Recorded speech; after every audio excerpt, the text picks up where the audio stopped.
I've been seeing this old couple. Well, not old, probably my age. Hanging through the window over the when you walk down the street? No, they drive around and they collect cans and bottles. Oh, yeah. And because there's a 10-cent... Have you done any of the 10-cent return thing in Victoria? Is that what it's come to, Dave? Yeah. No. Remember cash a can, cash a can, cash a can. I've seen there's one not far from here. Yes, near the pool. They're big. They're no good. They break down all the time. It costs a lot of money. Yeah, you go up there and there's always some alcoholic kind of or a homeless bloke with heaps, and it always breaks down because it's like... Oh, we can't cope? Yeah, the machine doesn't cope. They don't cope that well.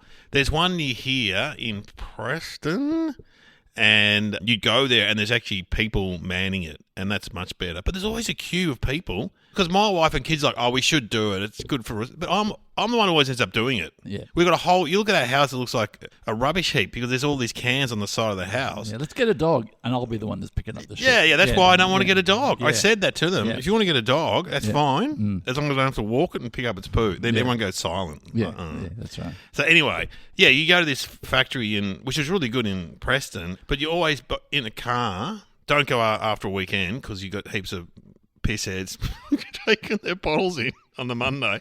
And then anyway... And then with one car in front of you, you've been waiting for 20 minutes, half an hour, fair enough, whatever. God. And then this guy has got a big thing, and he obviously must run a restaurant or something. He's got like so many bottles.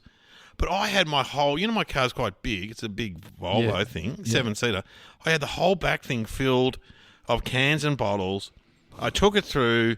It's all like leaking and, it's not pleasant. How much money do you reckon I got on my app? Oh, look, well, have a guess. Have a guess. How much do you reckon I got? I usually mess up guesses because I'm going to say you made $7.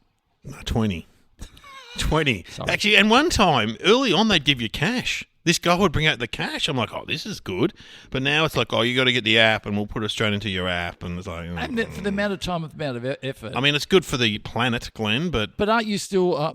can you not just do a normal recycle? Yeah, you can, because they just take it to the same place probably anyway. You're just not getting your 10 cents back. But anyway, and so I stopped doing it for a while, just putting them in. And then what happened to our recycling, taking the 10 cents? This is boy. Yeah, this is my kids. What happened to recycling? I said, if you want to do it, you can do it. I'll drive you there, but you organise it and everything. Then they all go quiet. It's always up to Dad. Yep. I assume that's happened with our dads and mums when we were kids, was it? My dad would never have done that. I don't think. We used to do the bottle drive. Remember that in Scouts? You drive that's around. Right, yeah. Yeah, because it was an early form of recycling where the Scouts would drive around with a trailer, and then just Dad would seem to know all the local alcoholics in the neighbourhood. There was always a guy who had so many long necks stacked up in his backyard. Well, it's a bit of a giveaway. And when I take our rubbish out and I separate the bottles, because we've got a purple bin. Yeah, it's for glass. For glass. Yeah. You always sound guilty when you pour your glass in. You always sound like you got a problem. Yeah, alcoholics. You're going, I'm number 2. I've been getting into it. Yeah, listen to that. Listen to that clunking away. So I try to put my arm, do the one by one, lean in and touch it, just put it on the bottom. I take a bit too much time to do it. But then I go, then they won't know that, I don't have a drinking problem, not anymore. No, not anymore. Not since that accident, yeah. You do realise the boy is dead. I remember you know that ad. Remember that ad? Oh, that was terrible, wasn't it? Horrific. Yeah. Anyway, so, we used to drive around the bottle drive and get... and what would happen? Would you knock on doors? Yeah. Yeah, we got any bottles. Would go and they go around the back. Some of them would have so many, and then some would have none. So, or just a bucket full or something. Anyway, I've been seeing this couple around. They walk around going through the bins. Like on bin night, they go around and they go through the bins, and they're an old couple. They're probably my age. They're probably not. They don't even look that old. Right. And then I was at the 7-Eleven, and I was talking to my good friend Irene, who works there. She's always giving me health advice. Why are you drinking Diet Coke? No, good for you. She always has a crack at me. That's not part of the job description. Yeah, the 7-Eleven passing comment on what you have. Manifesto. Yeah. I'm so likely. In fact, when I see her in there, I feel bad about buying chips and stuff, and so I try and go when she's not there. And then she goes, when Pat, the other guy's there who doesn't judge me like she does. And then I see her, I go, oh, no, Ori's going to give it to me. And then she says stuff like, you're walking today. I'm like, yeah, I'm walking. I don't always drive my car. Anyway. Yeah, you need my new app anyway. Yeah. What's it called again? Fungal or something? It's called Yuka. Yuka. And anyway, I gave it to Kitty Flanagan just while we're on this point. And she loves it, or? Yeah, it was she actually, because we were talking about it on your other podcast. The junkies, yeah. The junkies, because I brought and I was putting it on the food we're eating and we're getting the scores. Anyway, so Kitty contacts me and says, I've got this item, I need you to check it for me. And I go, I can't check it unless it's got the barcode, so you're going to have to get the app yourself. Anyway, she got the app and she's gone crazy and what the app does is it gives you a score out of 100 as to the value, food value of, and if it's 70 or 80, that's pretty good. Peanut butter, 3. That's 3 out of 100. Out of 100. That's craft peanut, which we all love. We all love. Yeah, and then, but hey, what about the other one you found out? Smith's plain chips. We're like 50. Thinly cut. Yeah, we're like coming in 50 out of 100. That's incredible. So you'll take that. That's healthy. Anyway, she got back to me. I'm going to tell Irene that. She got a 0. She found an item that you beep, and it's 0 out of 100. What? I'm not sure. Was it chicken stock? It might have been chicken stock. Chicken stock? Because chicken stock's often not got chicken in it. I got to get this app. You got to get the app. The other day, I was in the supermarket, and I'm there. As I said, I stand there, and I'm hoping someone will say to me, "What are you doing? What are you doing?" And I will go, "Here, look at this." And you're not working at Coles now, Glenn. It takes 2 seconds to do it. You pick it up, it goes beep, and you get, and it's almost like, here's what I want to buy, and you get a score out of 100. So it feels like you're passing you an exam. Are you the Yucca man now? Are you being paid for this advertisement? It's very satisfying because I used to try and read the thing. I know, the amount of sugar, energy, the amount sodium, of sugar. Yeah, they use different words. Like energy is sugar, isn't it? Yeah. And then I put my glasses on and didn't know what's that mean, and that's sodium chloride or whatever it is. But this, one click, score out of 100, keep on dancing. And put it back. And then it goes, if you want something healthier, try this. And it's not being sponsored by anybody, don't worry. You don't think? This couple were in the 7-Eleven going through the bins there. Oh, gee. And I go to Irene, what are they? What? Oh, those guys, do you know? She goes, that's okay. I'll give them permission. That's okay. I don't mind. And then, this is a clincher. What sort of car do you reckon they drive? The couple that are collecting cans. Camry. An Audi. Oh, look, on behalf of the Audi drivers, you're bringing us down. That's not appropriate. That's Irene. They're driving an Audi. They're doing better than any of us. Yeah. The coffee. But also, the other thing with this couple, I saw them in a second car. They got a Subaru. They got a Subaru and an Audi. Is this all from just collecting cans? You know what? I think it's instilled at a very young age. Because I have friends of mine, let's be honest, they're not wanting, they're well-to-do, but they still hunt a bargain. Yeah. They still hunt a bargain, and they love it when they get, how much I got this for? I got it for $15 off. You're going... well, that's when I did marketing at uni, the guy got up and said, remember Bilo, which is a cheap supermarket? Yeah. He goes, where do you reckon the most popular busiest Bilo is? And everyone's going Broadmeadows, Frankston, the more low socioeconomic areas. And he goes, no, Brighton. Yeah. It's the number one Bilo in the country because the rich people love a bargain. Yeah, but and it's from an upbringing, I reckon. I mean, the guy who used to drive, who created Jim's Mowing, still drives the same car. Yeah. Same car. And the Toyota, guy who invented IKEA would drive the same Volvo. Yeah. Never got a flash car. Yeah. Now, I'm with them, but I don't know. If you got an Audi and a Subaru, do you have to collect 10 cent? Maybe they enjoy it. Maybe it's a bit of a hobby. Of course, it's like anything. If you how many? Well, I tell you today, I took some cans out of my car and presented them to them. They were very grateful, and I felt great. Yeah. Take the rest of the day off. Yeah. Mr. Good Samaritan. Gee, that Dave's a good guy. Yeah, hey, take him. Hey, do you want 10 cents? I don't want the 10 cents. Okay, look, give me 80 cents. I want a cut of that. Yeah. Good on them, and they are doing something for the environment. Yeah. And they're probably, saving up for a new Audi. It'll only take them about 30 years. 30 years to do it, but good on them, All right, let's play the music.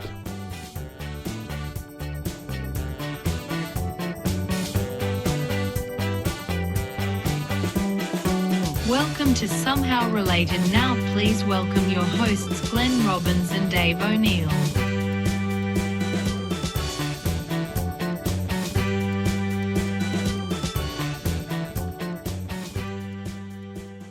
Welcome to the podcast.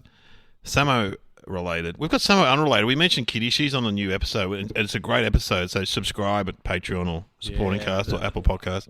Yeah, because she's a bit of not a recluse. Cat lady. She's more a private individual, Glenn. Unlike me, where everything's on the out there. Yeah. No, I'm a bit private. You are a bit private. But I say stuff on this because I'm in control. Yeah. But if I'm doing anything else, I don't talk. Yeah. I don't like to talk. So anyway, have a listen. I know it was really fun. It was really good. She was fantastic. Right, she's number one talent. Yeah. Now, should we get our topics? Yes, please. For people that have never listened, maybe they've just, I don't know, they've Googled Audi and collecting cans and we've come up. What a connection. That's not the connection. We get 2 topics and we've got to work out how they are related. Yes. It's pretty simple. Yeah. Shall we get them? Yeah. I wonder what Sam's got in store for us. Ben Elton and the Chicago Bulls. Well, we just talked about Ben Elton. I was just listening to the most recent episode and we did a whole... It's like we've already covered off Ben Elton. Oh, we have too. Yeah, because we talked about... You got the book and I got the book for Christmas. And Ben Elton read the book out, which I agreed is a good way to listen to the Ben Elton book because he's a good... speaker. Well, he reads his own writing very well. And he has good rhythm, but we can't. Well, it was the last episode. So what can? Okay. Well, no, it was probably we didn't drill down. Probably a few episodes ago. Yeah. Yeah. Where did he start? Didn't he link up with what's his name? Rick Mail. Rick Mail and Adrian Edmondson. I met those guys. For sake. They were great. So what happened? Did you really meet them? Yeah. And you met them on the Ben radio? Elton. No, we're doing... Remember, me and Kate at Langbrook and Matthew Hardy did a show called The Big Schmooze on Foxtel. And so we were always looking for people to interview. It was like a Tonight Show, and I was like the sort of sidekick. And me and Hardy dressed up as Rick and Vivian from The Young Ones. Oh, no. Yeah. We have to go to Sydney, right? Oh, no. Yeah, because it could go either way, couldn't it? Yeah. It could go either way. Oh. But no, they loved it because I was dressed up as Vivian, and they weren't great costumes. Let's be honest. We tried, and Hardy was dressed up as Rick, and Rick. So people don't know, The Young Ones was a sitcom in the 80s. For me, that was the one. That was one across the line. In other words, it was because back in those days, it was Dad's Army, Benny Hill, 2 Ronnies, Dick Emery, 2 Ronnies, and all great stuff. But this was kind of like the cutting edge of comedy. Yeah. And I remember watching, going, I don't get it, but I kind of get it, and I want to be part of the group that is enjoying this. I remember I was What year was it? I reckon it was 83 or 82 because I reckon I was in my first year of Teachers College, and this girl who was a bit alternative at Teachers College said, there's this show on the ABC, you would love it. It's called The Young Ones. And so me and my brother watched it that night, and we were just sitting there going, oh, my God, this show is like so different from anything we'd ever seen. But you found it intriguing. Oh, I found it funny, too. I really found it funny. Well, it was in front of a live audience, yeah? Yeah. Traditional 3 camera. Yeah. So, but it was big and theatrical with big characters and big explosions. And cutaways and stuff of like the like mice or something talking or... Yeah, so it was of its own world, and because of that, it was fantastic. Yeah, it was good. It was great.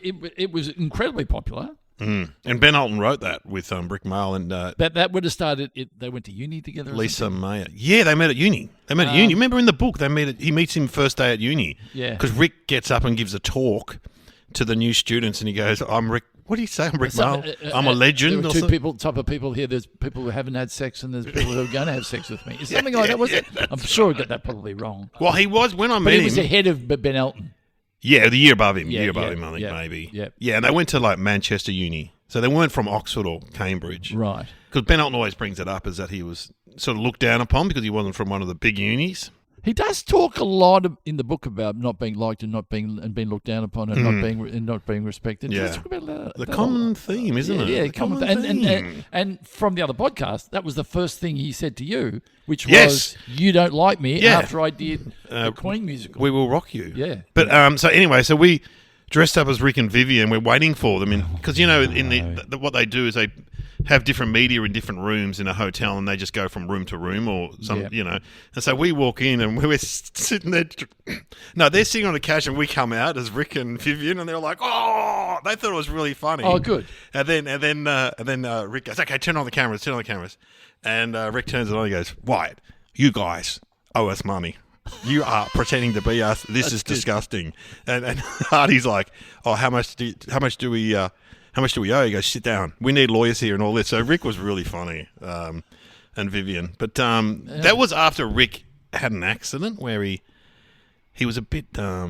He fell over. He had a four-wheeler bike thing. He rolled it, didn't he? Rolled and hit his head, and pretty severe kind of Head brain damage. Yeah. So, and then he was he had to do some promos for the Comedy Channel, I think it was, and he was just going crazy.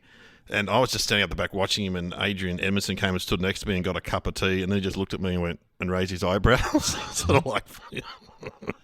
Jesus. That's a dumb question. Did Rick Mayall have a speech impediment, or did he turn it on for the No, character? I think he turned that on when he did Rick. Yeah, Rick. Yeah, no, that's kind of a... Yeah, look, incredible talent. Yeah. Such a sad loss. He died 10 years ago? Something like that? Yeah. Unexpected? Was he Yeah, sick? sort of was. Yeah, sort of was. Yeah. Yeah, it was. But Ben Elton worked with him a lot. That was his first big one. And would he have started, and I should know, I've read the book, he would have started some stand-up at the same time. And I think the next cab off the rank would have been Blackadder, would it not? Yes. Yeah, so Richard Curtis, who's an Aussie, who wrote Love Actually. Richard Curtis is an Aussie? Yeah, he's an Aussie. Sure he's an Aussie, yeah. He's an Aussie. Wow. I think he was born here, but I think he basically went to Oxford or one of those joints. He and Ben got on very well, did they? Yeah. Did they write together, or did they sit in the same room and write? I don't know. Because in showbiz world, yeah, you can write in the same room, or you can just write and then send your script off. Yeah, and then you swap. I think they might have done a swap script scenario. I think I might have. Yeah, well, that's how a lot of people. Blackadder, which was who starring? Yeah, that guy, Mr. Bean, Rowan Atkinson. Oh. And that would have been set in the... There's one set in different periods. Yeah. It's sort of like that, yeah. And then there's the World War One. Yes. Which was a great one. That's my favourite one. Which Ben Elton wrote on that. Yeah. Blackadder, Goes forth. Yeah. And then there's one I didn't know that well. I think it's called The Thin Blue Line. Oh, yeah, I haven't seen that. No. Yeah, that was big. That was a cop show. Was that big here? Yeah, it was on the ABC. And then there was also the Shakespeare one, which I haven't seen either. Oh, yeah. Have you seen that? Yeah, that was with... David Mitchell. Ah! He's very funny. He's from Would I Lie to You? Yeah, he's really funny. He's fantastic. David Mitchell. And that show was very popular and well accepted. Yeah, and Ben Elton felt like that was a comeback to the BBC. He was coming back. And all the while, he was doing... his books. Doing books and doing stand-up. And living in Freo. Freeho. With his lovely wife, whose name... Claire? From the Jam Tarts. Yes. Yeah, who I remember seeing. I remember seeing that band. But they were big. What era? This would have been unfolding 80s. late 80s. Would have been 80s? Late 80s. Quite a romantic story, didn't he? Sort of. They supported him. Here? They supported him, yeah. And then he flew over and said, I can't stop thinking about you. And it's a beautiful story. Yeah. Yeah, and they're still together now. Yeah. And they've got kids. And kids the kids are are grown up. And, I don't know. I think he doesn't live here as much now. I think some of the kids, I think he said some of the kids are studying, because the kids would have British passports too, so they're studying in London and stuff. Sophie, not Claire. Yeah. You're right, Sophie. So I reckon those kids would be pretty smart. Well, he was he's not incredibly stupid. smart. Yeah, he was very smart. Did he not do a guest hosting of Tonight? Oh, it was fantastic. When he did that, I remember that. That was fantastic. So I worked on that show. Why didn't you meet him? Maybe I didn't. I've forgotten. It's a great lesson in showbiz, right? So I think Vizard was coming towards sort of the end, and he was sort of a bit over it.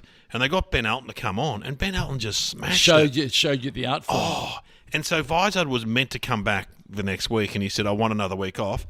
And they got Craig McLachlan to fill in for a week. They? Yeah. And everyone just went, where's Vizard? Ben Elton, very smart, very funny. Very left-wing, but also he's just been picked on his whole life by the critics. But why is that, though? I think it's because even though he's 65 now, people still remember him as that mouthy kind of lefty student, in the gold jacket when he did, more so in England than here, because he was on TV a lot doing stand-up. And he reckons it's anti-Semitism too, which he does. His dad was Jewish, son was Jewish, and his mum was Jewish. He doesn't claim himself as a Jew, but he's got a Jewish background. And you reckon there's that? Oh, well, he does look. Don't you reckon he looks Jewish, Ben Elton? A little bit. I don't want to say. But I reckon, and he also reckons it's because of he's from Manchester and the posh, all the critics and stuff are all Oxford and Cambridge. So they don't have a go at Hugh Laurie because he's part of them. He's part of the Cambridge crew, you know what I mean? Yeah. Or Stephen Fry. Yeah. But they're very happy to have a go at Ben Elton. And I reckon that's got something to do with it. It might all be subconscious. These critics just do it without realising. Would he describe himself as cocky? Yeah, he's a bit cocky, so they don't like that. Yeah, they don't. Yeah, so therefore, And then his big competitor at the time was Alexei Sale, who's a left wing. They're not going to have a go at him. But if you're cocky and smart, and you are doing great jokes, and you are punching up instead of punching down, I suppose, and you're hitting the mark, I dare say that can put people off. You know what I mean? Yeah. But people who are the opposite, that they're dumb and their jokes aren't that good, you go, you deserve to be. But but did you like him as a stand-up? Yeah, I said last time I saw him and I saw Alexei Sale and I saw Alan Davies in the same year. And Alexei Sale was the best. I thought Alexei, but Alan Davies was great. Ben was very good, but he did do half an hour on whales having sex. And it's, for me, that kind of stuff, I don't. Everyone does that. The whales having sex. But no, I mean, it was a good routine, but it's not for me, But anyway, he was still a very good stand-up and a very good writer. In the book, he comes and goes from stand-up successfully and wrote incredible number of books, all going to number one in the science fiction-ish. It's kind of comedy. Yeah, a lot of sci-fi. You're right. It's all about the future. And then he wrote musicals, traveled the world directing musicals, I think. And then what else did he do?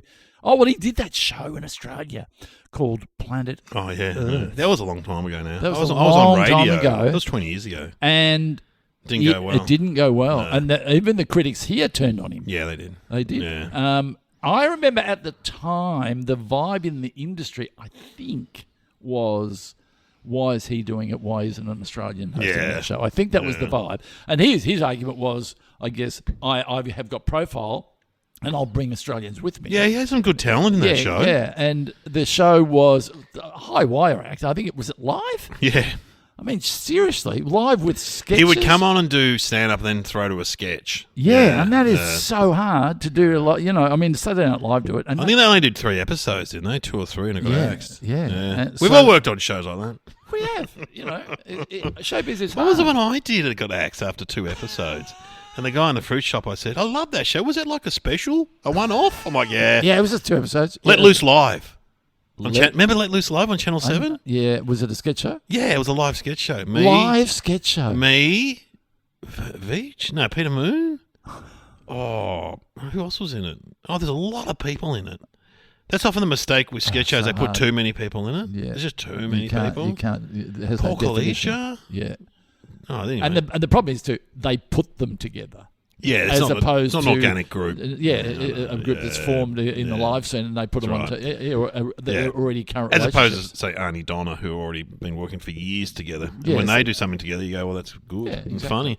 Anyway, is that enough about Ben? I don't think that's enough. Yeah, okay. Okay. Chicago Bulls. Well, I've seen a documentary on them. We watched the Last Dance. Have you seen The Last Dance? Yeah, fantastic. And Pang kept banging on about it. Yeah.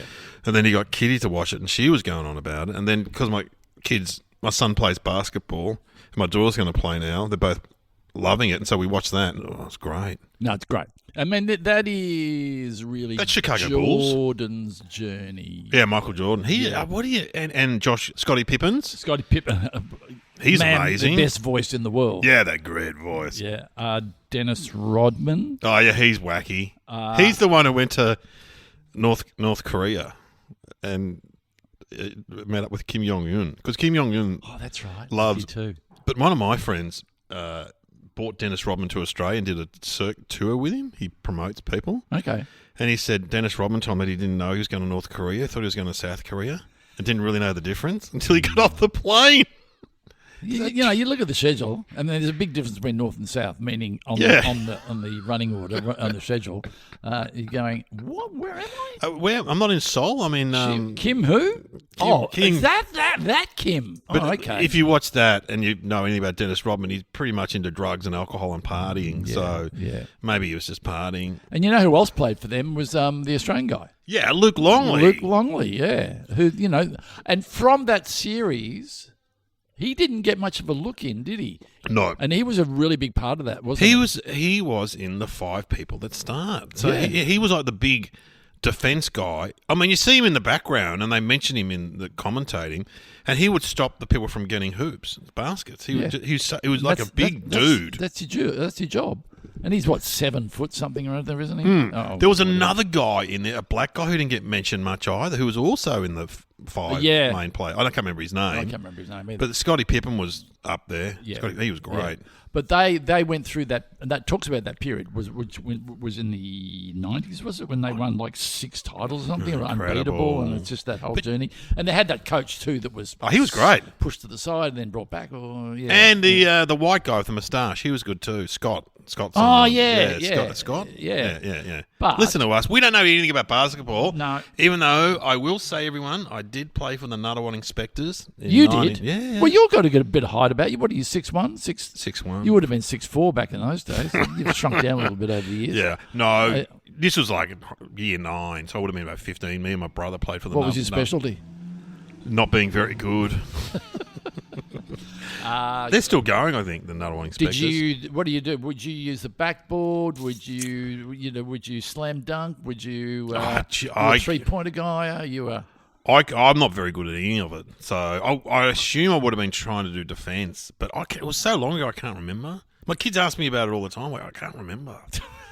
When you're 15. I remember playing hockey. I think I played hockey more than I played basketball. Really? How many sports have you played? 2. Hockey and basketball. That's it? That's it. I don't want to go through my list, but there's quite a You played AFL cricket. I play AFL cricket. Surfing, volleyball. Oh, I can add boogie boarding. You played volleyball. Yeah. Because one of the dads at school played against tennis. you and said you were table tennis. Said what? I was shithouse? No, you were very competitive. Competitive? Yeah.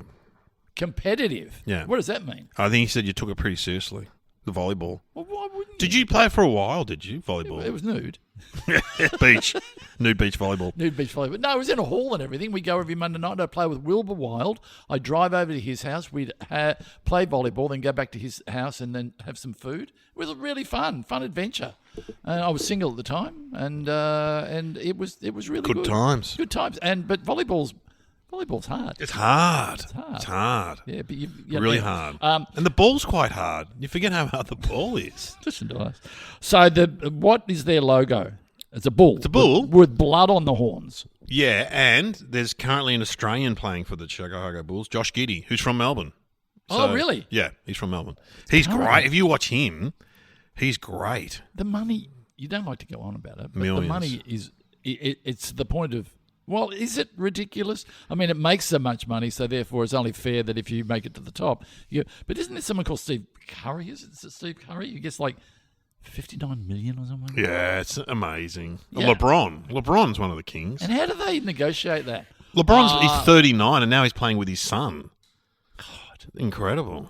They only want to offer you 57 million. No, I'm not doing it for under 59. What do you think about Michael Jordan? He was kind of a bit. There's like they asked Scottie Pippen, how many times did you have dinner with Michael Jordan? Yeah. He goes, none.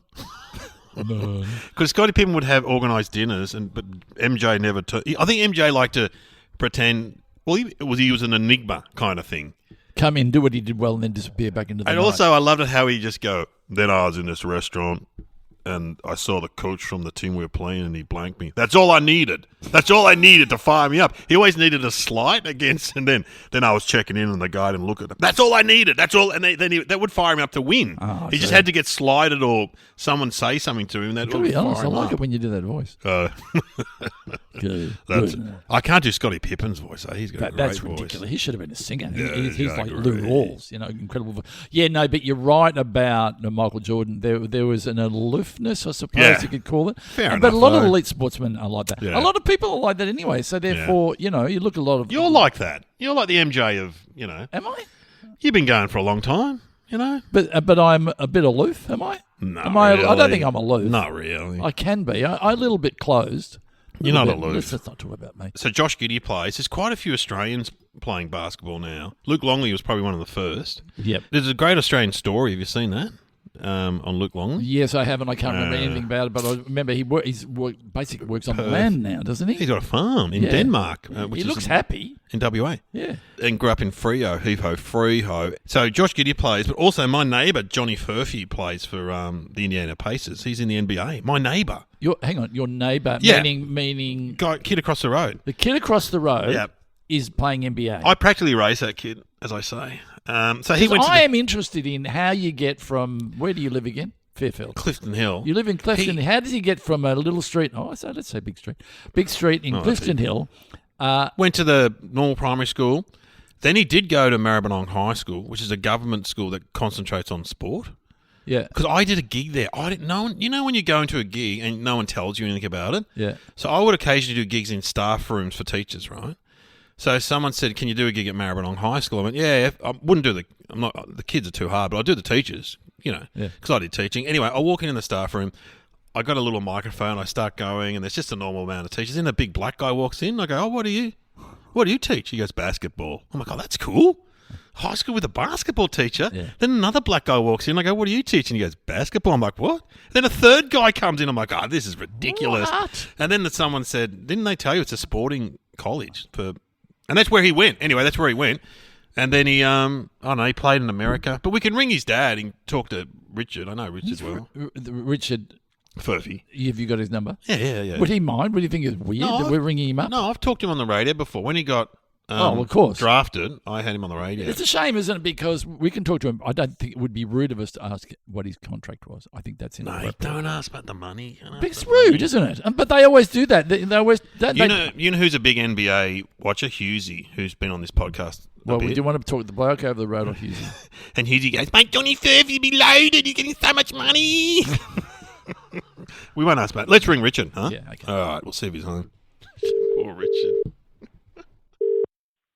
Hello. Oh, Richard, it's Dave from across the road. How are you? Dave, I'm good. Dave, explain what's going on. He probably thinks I'm ringing about the bins or something. Yeah, borrow the green bin. He wanted to borrow his green bin. But no. The power out. When the power's out, I've rung Richard. I'm Glenn Robbins. This is a podcast called Somehow Related, and we have two topics that we don't know how they're related. And one of our topics this week is the Chicago Bulls. And your son, from what I believe... plays for the NBA. Plays for the NBA, which is absolutely incredible, and we're so proud that he... Now, I don't follow the NBA, but what's your son's name? It's Johnny. Johnny Furphy. So tell us his story. So he plays for the Indiana Pacers. Yeah, he's just into his second year at the Pacers. He's 21 and did a year of college in the US and then got drafted last year. Yeah, we watched the draft, so you can see it on TV, Glenn. It's broadcast, and we were singing in our house watching, and we could see the Furphys, the people from across the road, sitting down the front waiting for Johnny to get called out. But he didn't get called out. They waited till the next day, didn't they? It was a bit of a letdown. But anyway. Public humiliation. Yeah.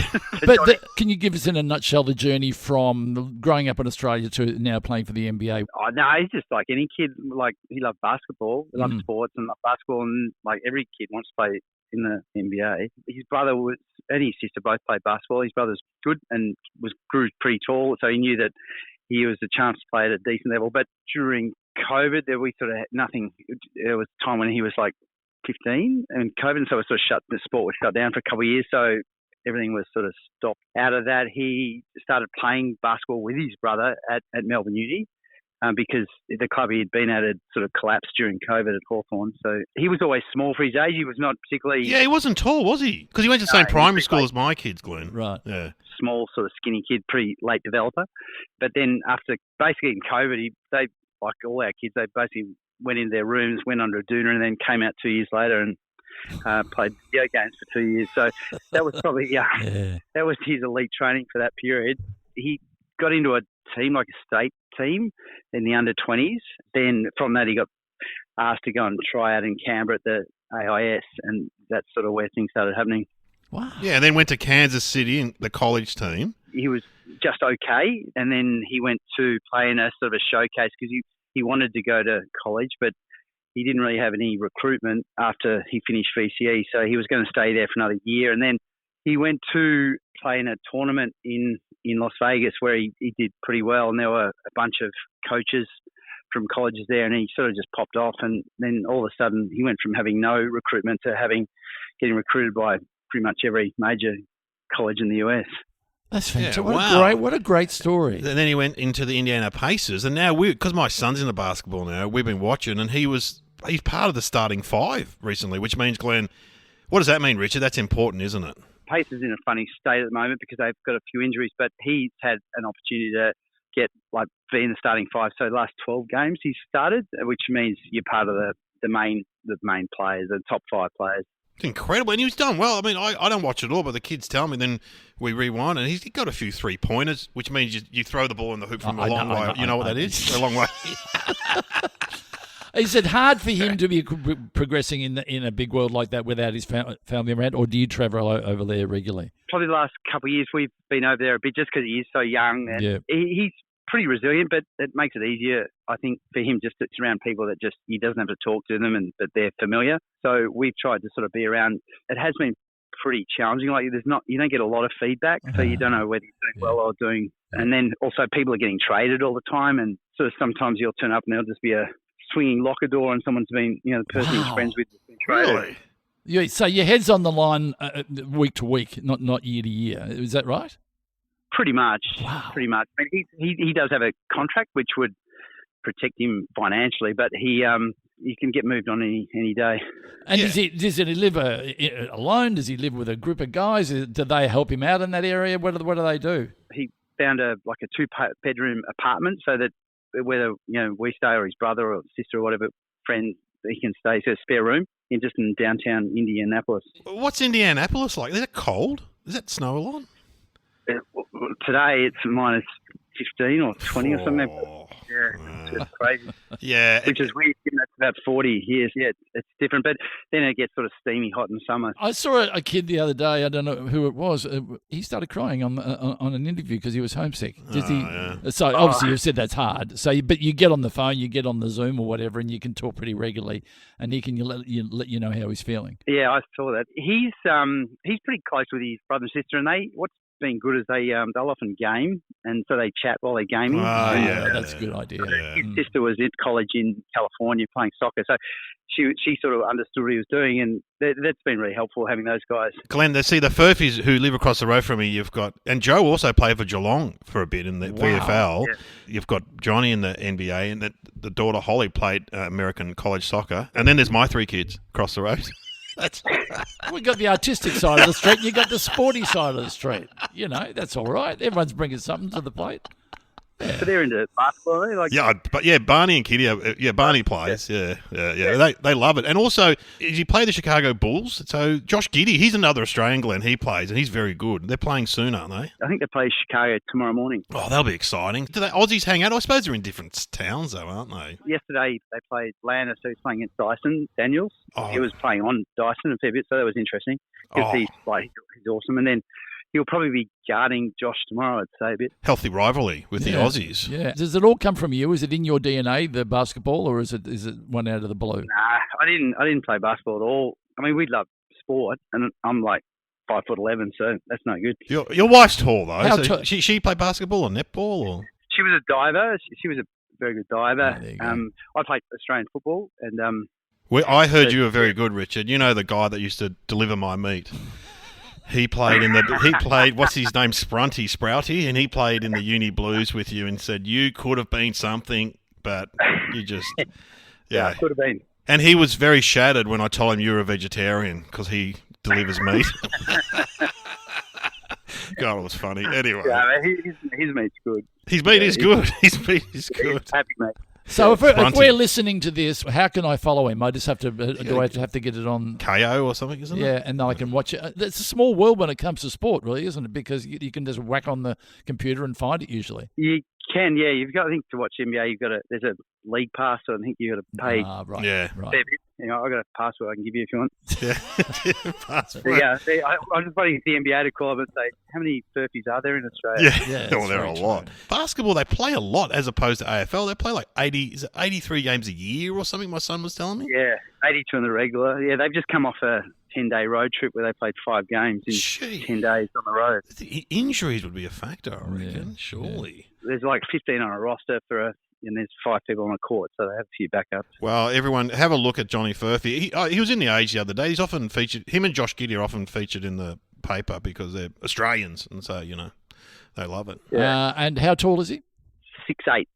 What's that? 203 centimeters. Wow. So there came a time when you used to play wrestles, and now if you play wrestles with your son, he's going to win. Yeah. Yeah. He still looks like a boy, though. Oh, does he? Yeah, he's still quite very skinny, and he's playing against these big black guys. Yeah, because he's good. And some of them are like 38. Some of these players are 35 years old. And they don't mess around, you know, with the moving those bodies around the court. I heard he was guarding someone the other day, a big black guy, and the announcer's going, Johnny Furphy's getting schooled by whoever it was, you know. So it's like, gee. He's playing on some pretty good guys. But the thing was, he went into the league as like a pretty good shooter, but he very quickly realised that everyone's a good shooter, so the only way he'll stay on the court is through defence. So that's really what he's focused on. It's just trying to work out how to stop the ball. Stop guys, Yeah. Oh, some of them are amazing shooters. It's incredible. Anyway, there's practice, Glenn, if you want to get into it. Well, next time he's in Australia, I might come around and go out the bat and shoot a few, what do you call it, baskets? Hoops. Nothing but net. Yeah. Shoot a few, yeah. Hey, Richard, we'll let you go. Thanks for talking to us, Richard. Yeah, and you can borrow, Dave said you can borrow the green bin this week and then give it back again. I actually chucked a few things the other day, so... Offer my recyclings. No, I don't have many bottles, many glass. I don't know if you're alcoholics over there, but you can put them in my bin. That's all right. Is it more the compost that I've been chucking in yours? Oh, yeah. My green bin's often empty. So, yeah, because I burn it in the backyard. No, I don't. Hey, thanks for talking to us, Richard. Thanks, Richard. No problem. Yeah, that's great. It's great to get the inside from a dad whose son's playing. He's on the ground there, and you need the supporting parents, and it must be tough. I've got to say, for anyone to succeed in sport, you need supportive parents. Yep. And money too. Yep. Basketball's not a big money thing, but golf, you need money to be a golf pro, don't you? And tennis. Oh, God. Tennis, you need a lot of money to be a pro. There's a lot of good players out there. There's a lot in every sport. There's a lot of competition. And I just know with Johnny, the family have been very supportive, and that's important, I reckon. And was your family supportive of you, what you did? No. Did they say you shouldn't be doing that? No, they were supportive, absolutely. Yeah, my mum was supportive. My dad sort of, he wasn't. Once I appeared on Hey Ad Saturday, they went, it doesn't get any better than that. No better than that. Because back in your day, that was the only place you could go. And if you got on there... No, there's also the midday show. Come on. Yeah, I did I died in the arse on the midday show. Oh, I did really well. Did you? I died in the arse. 3 people were asleep. I'm not kidding. I mean, well, you know what I did? I went out in the break, the ad break, and you had a little chat to the audience. Yes. And I said, smart. Mum and Dad are watching at home, and they're all older women. And I said, I don't want to die on national TV. Can you please laugh, even if you don't get the jokes? And they were so supportive. It was awesome. Yeah, that's a really smart he's a nice boy. Yeah, no, I died in the arse. Oh, I died the second time because they were all Japanese tourists. There was a strike in Melbourne for the baggage handlers, and it was a ballad who was going to get on the flight. And I'm standing in Melbourne going, no, I'm going up to do the midday show, going, please don't let me get on the plane. Yeah. And the last seat goes to Glenn Robbins. I'm like, I'm going to fucking do it. Who was hosting it? Mike Walsh? Yeah, no, it wasn't Mike Walsh. It was Ray Martin. Oh, Ray Martin. Yeah. So was I late to the party? No, I had Darren Hinch hosting when I did it. Darren Hinch hosted midday for 2 years. Everyone forgets that. And then Kerry Ann. Yeah. No, Kerry Ann, that's right. That was when television in the middle of the day was something. Everyone and it would rain. People were tuning in big time to watch it at 12 o'clock, loving it. Yeah. There were singers on there. There was infomercial. There was regulars. There was what was his name? The doctor? And Peter Costello did the Macarena on there. Remember that? That was embarrassing. The treasurer doing the Macarena with Kerry Ann. We should do Somehow Related regularly 5 days a week on television. Yeah. So people at home. Have a cooking segment. Yeah, we could. Yeah. Oh, God. Oh, and... Of course, the great, she did a character. Jeannie Little. Jeannie Little. Oh, stop. She was funny. She won a gold Logie. She was great. God, we're going back. All right, what thinking music can we have? Some Ben Elton, stand-up. Why don't we have... I don't know why it sticks out of my mind, but it was what's Rick's character? Wick saying... Hands up, who likes me? Oh, yeah, that's funny, that bit. I remember that bit. Hands up, who likes me? Let's hear that. All right, here we go. Hands up, who likes me? Guys, no wonder Neil's smelling. According to the house list, it says the last time we went to the laundrette was the 23rd of October, 1981. Guys, it's wash day. But why, Michael? I myself have 3 pairs of socks and 3 pairs of knickers. That means I've only worn them 269 times each since the last wash. I said hands up, who likes... Rick, we heard what you said. Now, guys, brace yourselves. There's no avoiding this, and I'm not talking about my chopper. We are going to the laundrette. Oh, no, please. Not a laundrette. Why don't you like me? Because you're a complete bastard. Vivian, I'm being serious. So am I. You're a complete bastard and we all hate you. I find that rather difficult to believe. Do you want to bet on it? I'll put down a fiver. Yeah, me too. Yeah, you can count me in as well. I don't bet. Coward. Yeah, yellow chicken. Oh, I'm not scared. Right then, a fiver. Oh, I haven't got any money. What about that tenner I lent you this morning for your sister's operation? You haven't got a sister, Rick. You're the classic example of an only child. All right. Are we going to bet or are we going to piffle around all night? There's a tenner. Quiet, everybody. The bet's on. Right. Hands up who likes me. Damn. Right, that's it. I'm going to kill myself. Then you'll be sorry. No, we won't. Does anybody want the last chickpea? I didn't even want the first one. I feel sorry for you, you zeros. Well, you nobody's. What's going to live on after you die? I'll tell you. Nothing. That's what. Oh, this is pathetic.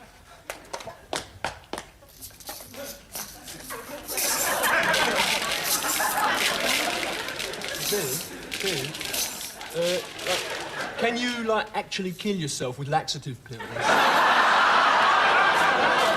I don't know, Neil, but I'm going to stay and find out. I think I'm going up to my room for a bit. This house will become a shrine. And punks and skins and masters will all gather round and hold their hands in sorrow for their fallen leader. And all the grown-ups will say, but why are the kids crying? And the kids will say, haven't you heard? Rick is dead. The people's poet is dead. And then one particularly sensitive and articulate teenager will say, other kids, do you understand nothing? How can Rick be dead when we still have his poems? And another kid will say...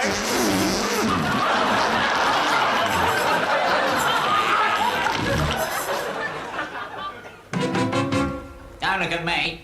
I'm irrelevant. Oh, I love the young ones. Yeah, and we played the whole bit because you always maintain you can't just have a snippet. You got to have the No, whole that's the whole vibe. I think it's a great I sitcom. agree with you there. Answer time. Okay, now I know the answer. Well, I better go first. Go Then. on. Well, I'm going to say that he invested some sort of inheritance into the Chicago Go. What? Okay, go on. You actually blurted, Ben. You blurted. Oh, well, yeah, he's got a lot of money, I suppose, hasn't he? But maybe this is what this show is all about. Yeah. If we all knew, next time you do, you blurt out. you say your answer, and I will blurt. Okay, Okay, okay. What's your answer? It's Ben Elton. It's something to do with Luke Longley because they're both they're both from Fremantle. Oh. They both live in Fremantle. There's some connection there. It's a Freo. Maybe they're both members of the Freo Footy Club. What is the answer, Sam? Dave's right. Ben Elton and former Chicago Bulls player Luke Longley are related by marriage. His wife's sister Sophie is married to British comedian Ben Elton. Ben Elton even did the introduction to Luke Longley's Australian Story. Ah, there you go.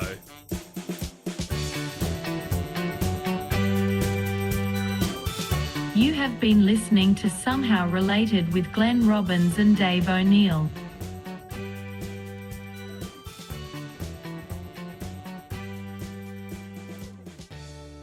Imagine those Christmas parties. You got Ben Elton, Luke Longley, the two, Sophie from the Jam Tarts, her sister. They would eat a lot, wouldn't they?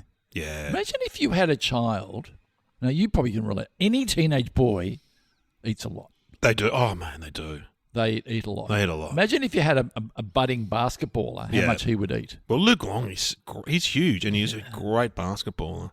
But, it's good probably in a way because Ben Elton has had a lot of fame. Luke Longley's had a lot of fame. And so they could talk about, I don't know, stuff, couldn't they? No, I dare say that Ben would be very supportive and ask some really interesting questions. But, yeah, that's interesting. Do you know the Magic Johnson story? No, go on. Tell us. Because Magic Johnson, he was he the similar era? He was. Michael Jordan would play against him, yeah. He was the best for a while. Magic Johnson was the best. Yeah, I reckon you should maybe change your name to that. Magic O'Neill. See, this sounds good, doesn't it? Here he is, Magic O'Neill. Welcome to the stage. Man who's made people laugh for many years. It's Shit house. Yeah, would you rather Magic O'Neill? Well, what's the story? I don't know how the details of the story, but it came down to whether he would go to the Chicago Bulls or to the LA Lakers, and they flipped a coin. Wow.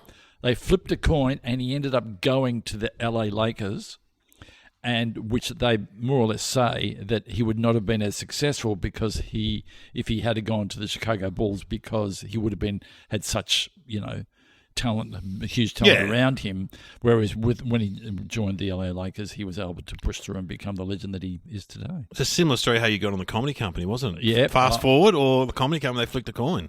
Yep. Well, I took Eric Bannett back to my house and we made a video. That's how easy it is to, whether or not someone gets on the TV. Back in the 90s. Yeah, back in the 90s. Come on, Eric. You had a history of taking young men back to your house. I did and take making a lot of videos, people back to. Did I ever do a video with you? No, when you said take your top off, I ran out, remember? Magic. You said it's going to be magic. Do you want to be? Yeah.